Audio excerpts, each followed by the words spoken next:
Dear students, welcome to economics class with Pujari sir. आज एक new topic लेके आपके लिए आया हूँ। मोस्ट इम्पॉर्टेंट टॉपिक है। इसमें से 110% कोई ना कोई क्वेश्चन पक्का आता है। The topic is function of central bank.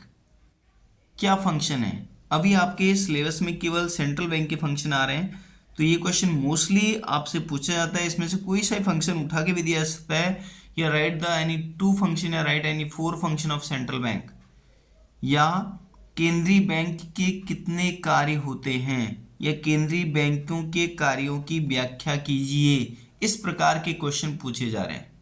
So please understand this topic very carefully and give your best. Okay, and also dear students, please like, subscribe and share my channel. थोड़ा सा share कर देना।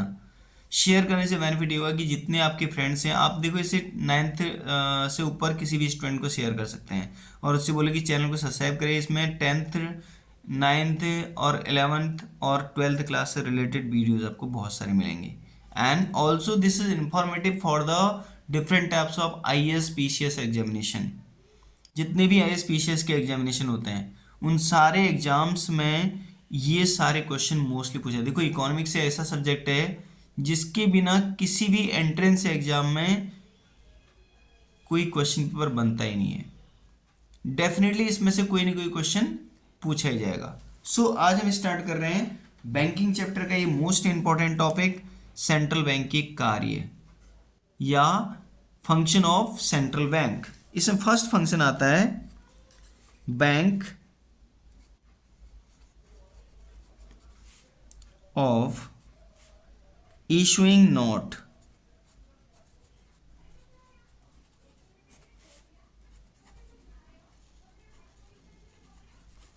Bank of issuing notes का मतलब होता है note प्रचालक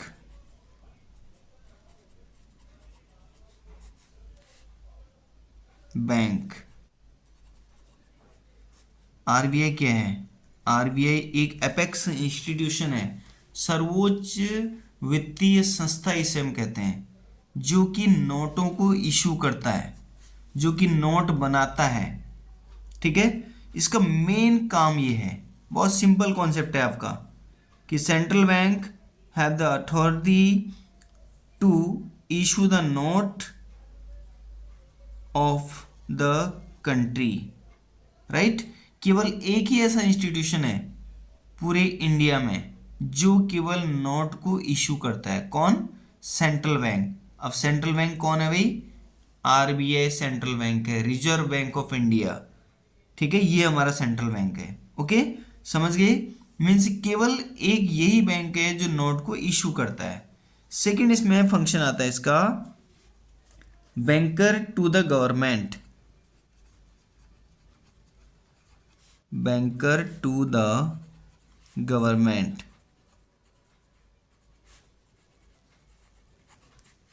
banker to the government का मतलब होता है सरकार का वित्तीय सलाहकार।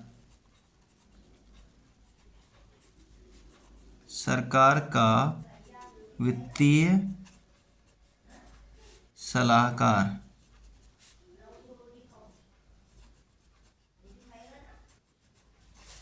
सरकार का वित्तीय सलाहकार मतलब है फाइनेंशियल एडवाइजर या banker of the government. Means different types of जो बैंकिंग सिस्टम है, जैसे आप कॉमन सी बात है, आपके पापा जब पैसे उनको मिलते हैं या सैलरी उनको मिलती है, किसको देते हैं? घर में मम्मी को। मीन्स वो एक घर के एवरीथिंग को मैनेज करने का काम करती है। तो सेम एज गवर्नमेंट के लिए RBI क्या है कि वित्तीय सलाहकार है, जो आपको एडवाइस देता है, टाइप्स ऑफ पॉजिटिव एडवाइस देता है to make the country develop. Country को डेवलपमेंट करने के लिए गवर्नमेंट रिस्पॉन्सिबल है, लेकिन गवर्नमेंट को फाइनेंशियल नॉलेज नहीं होती है। ठीक है, उसे फाइनेंशियल नॉलेज कौन देता है? RBI। ठीक है, so it is most another important function. Next इसमें थर्ड आता है आपका banker bank and supervisory rule. Banker bank and supervisory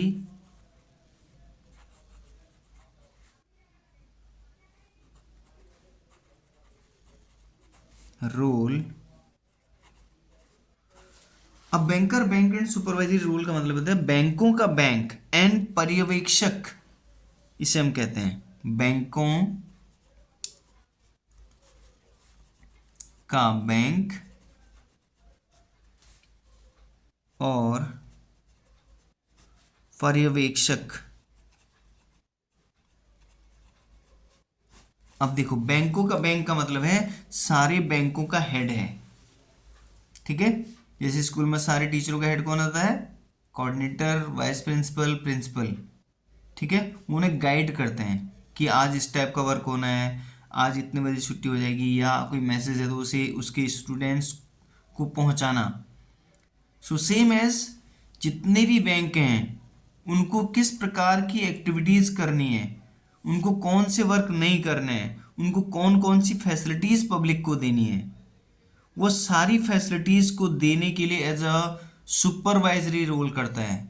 जैसे आप एक घर में आपके पापा सब कुछ सुपरवाइज करते हैं, ठीक है, और खाने पीने का जो सुपरवाइजरी करती है मम्मी करती है।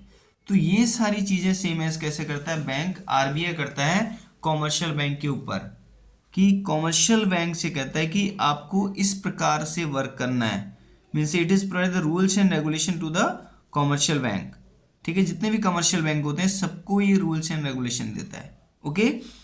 नेक्स्ट वन इसमें आता है fourth one, lender of the last resort. Lender of the last resort. Lender of the last resort का मीन्स होता है आखिरी कर्जदाता, आखिरी कर्जदाता। मीन्स केवल ये एक ऐसा ऑप्शन है जो किसी भी कंडीशन में कॉमर्शियल बैंक को सपोर्ट करता है। देखो जैसे अगर माना एक कॉमर्शियल बैंक के पास 10 कस्टमर आ गए, ठीक है, और उन कस्टमर ने 10 कस्टमर ने 10 लाख की डिमांड की, 10 लाख अमाउंट की डिमांड की।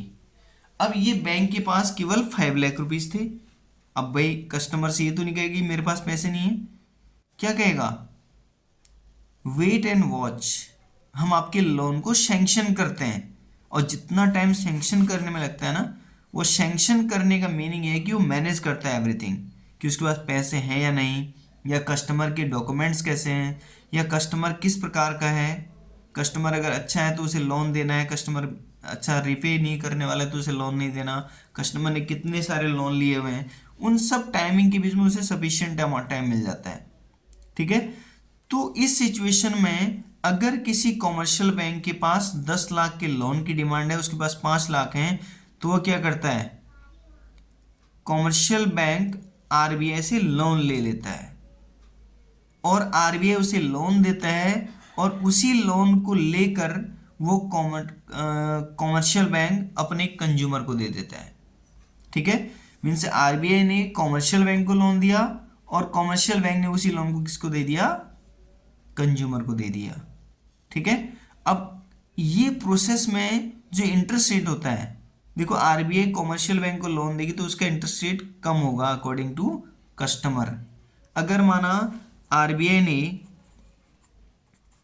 कॉमर्शियल बैंक को 3.5% पे लोन दिया, तो ये पब्लिक को कितने में दे रहा है, पब्लिक से कह रहा है कि आपको 8.5% पे हम दे रहे हैं, तो दोनों डिफरेंस है ना। नहीं तो यहां से भी कैसे कमाएगा, मीन्स आरबीआई से पूरा सपोर्ट कर रहा है कि आप पैसे कमाओ, आप पैसे कमाओ, पब्लिक को फैसिलिटी दो, और खुद भी डेवलप हो जाओ, ठीक है।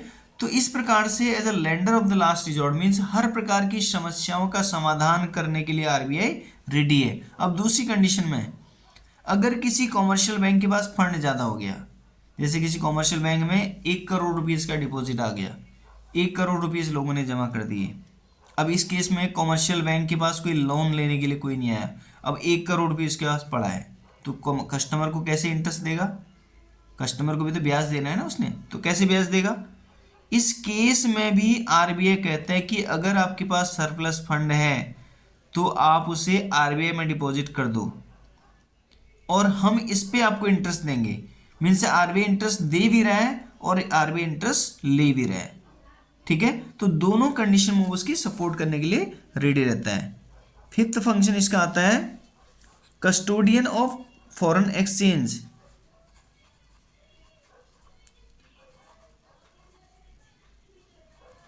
Custodian of foreign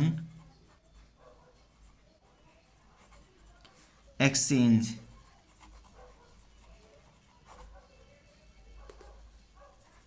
custodian of foreign exchange का मतलब होता है विदेशी मुद्रा का संरक्षक।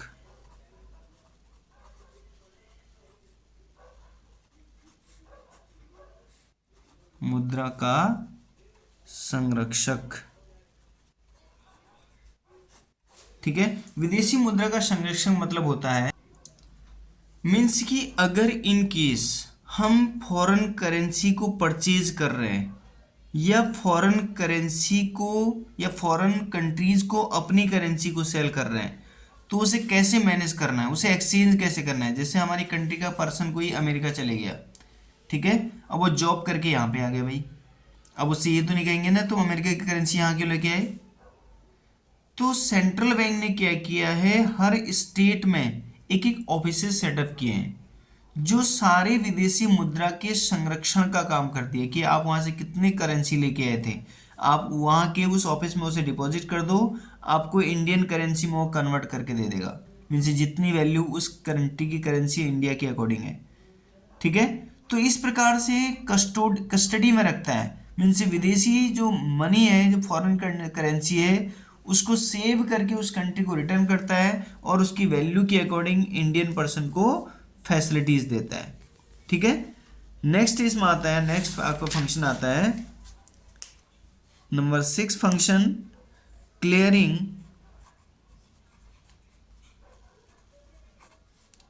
House function. Clearing house function का मतलब होता है समाशोधन